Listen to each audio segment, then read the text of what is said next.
Hi, I'm Odette Dyer from Raw, and I'm here to interview Bhawini Rathor, who is running for VP Postgraduate in the upcoming SU spring elections. Hello, Bhawini. Thank you for joining me. I think we're just going to get started. So my first question is, what are your key manifesto pledges?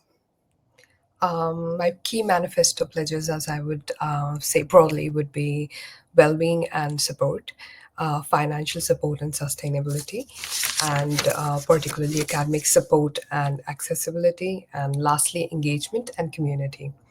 I aim to look into all the four collectively in terms of well-being, with a few manifesto points about well-being weeks, community in sense of collaboration in events, reserve slots for postgraduate students, and inclusive networking. In academic support and academic accessibility, it would be transparency in terms of assessments, and bridging the gap between the different disciplines that we study for. Yeah, that's it. Okay, brilliant. Most postgraduates feel disengaged from the SU, societies, and sports clubs, especially in relation to undergraduate students. How would you make sure that SU is more inclusive to postgraduates?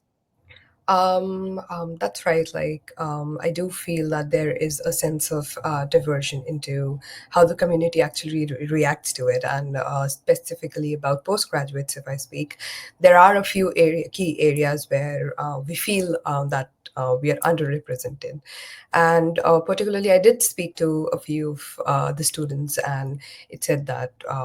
Particularly concerning about sports, that there are sports memberships which are, the sports membership prices are a bit hefty for the players, so they do feel that for the players who are playing for Warwick should not really be, they shouldn't be paying the membership fee as such. And I feel that being a postgraduate student, there are few constraints that we face, that would be time and balancing all the activities all together. So I believe that if we could provide them with networking events which fall into their own calendars, that would be a good opportunity for them to look into their co-curriculars and extracurriculars. Similarly, about I'd say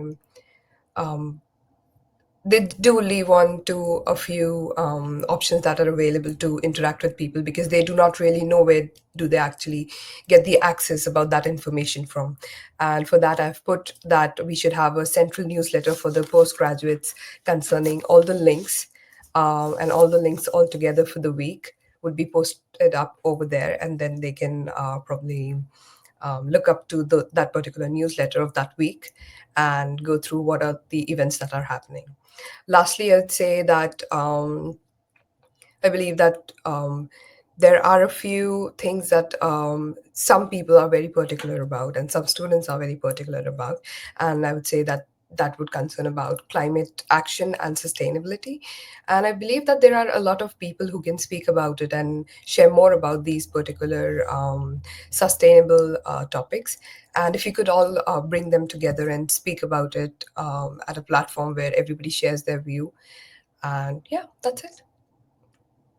Okay, great. My next question is, what new services, provisions, or spaces would you aim to introduce to support postgraduate studying at Warwick?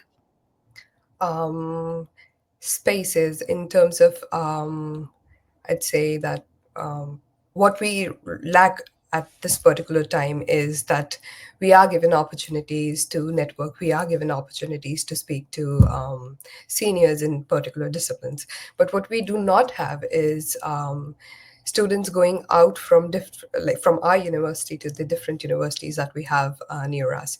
And if we could give them a chance to have different collaborations with universities, I believe that we could share, all the students could share their own views on a particular discipline, and that would somehow increase the interest and spaces in terms of postgraduates in studying. I believe that the postgraduate spaces that we have on campus are somehow always full. And we do require a few more spaces, few more quiet spaces, particularly because I guess we lack on that. And speaking to the students, I realized that during the dissertations and during the final projects that they have to submit, there is a sense of um, lack of information that they have regarding a particular subject. And if we provide them with good dissertation buddies, we can solve that particular problem, and that would somehow help them. Okay, amazing. So how would you then ensure that postgraduate students who come to Warwick from different universities or countries feel welcome and supported? I believe that most of the postgraduates, I wouldn't like, I do not know the percentage, but then most of the students are international students. And there's this culture shock that we somehow feel because of the way the academics are assessed and a few other things as well. I feel that initially, if before coming over here, if they are given that particular mentorship, and we have a international student mentorship program informing about how things work over here, and how different like different things over here work, and comparatively how is it different from where they have come from, I believe that it would help them to somehow settle into this particular scenario and the year that they're here for.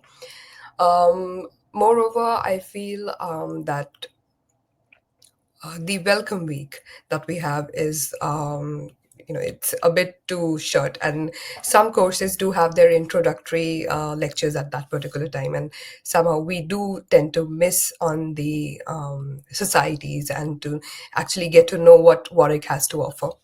And if that is somehow managed for both the postgraduates of like all the different modules and all the different um, courses, that they don't fall in that particular week where they're actually exploring out to know better opportunities and to get into different societies and different and to meet different people, or to maybe talk to the previous alumni or somebody in SU as well. So I guess that time is a bit too limited for them to explore. And if that is solved, I feel that they would feel a bit comfortable with the place as they come from different countries. And at the same time, if we could connect them with people from their own countries, that could somehow help them get a grasp of how things work. And yes, that's what I would say. The postgraduate community at Warwick comprises both of master's and PhD students who may have different needs dependent upon the level they are studying at. How would you ensure you are advocating for both groups' interests? Um, uh, Back a few days back, I was just thinking about if I am standing for a VP postgrad position, then what is the sphere I'm looking at? So I believe that when the voting starts, it's combined for everybody. And if even the undergraduates, PhDs, and the masters level are voting for us, I guess their needs have to be addressed by the VP postgraduate. So I believe that PhD students have a very tight schedule, and they may feel left out in terms of being engaged within the community. But it's not impossible. And as I said, that there should be interdisciplinary meets that we have, so as to share academics, or it could even be beyond the academics, and their experience as a PhD students could be shared by the master students. As some of the master students again want to get into the research space. So I believe that if we bring them all together and we have interdisciplinary meets, and then there are coffee hours which we could have, which could be informal, and they could just sit and speak and network about particular things that they want to. I believe that's how I could bring them all together, and they would feel as a one community. And we have different PhD students coming from different universities as well. So we can always include them in different activities that we have. So that would actually give them edge over academics. Yeah, that's it. Okay, we are running quite tight on time for the final two questions. So my penultimate question is, many postgraduates also deliver teaching to undergraduates. How would you represent these postgraduates' particular interests? I believe that initially sharing what we have actually gone through while deciding on our different courses that we take up, if that is shared by the UGs, I have this in my manifesto that we can always have these meetups where the postgraduates and the undergraduates come together and they speak about their own interests and how to take on the decisions that they are going to be taking up in the future. Um, uh, Particularly in teaching, I would say that there are people who do work part time as the tutors for undergraduates. And I do not really feel that there is any space that has to be worked on because it's completely optional and it's completely on a particular person to get through this particular process. And if there is anything that is required by the postgraduate student, I would like to make sure that I'm there to speak on their behalf. And if there are any needs that are required, they could reach out to me whenever they need to.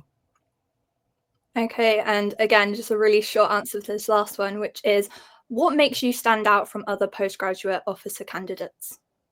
I believe that I'm a person who would seem introverted initially, and but the point is that I like listening to people.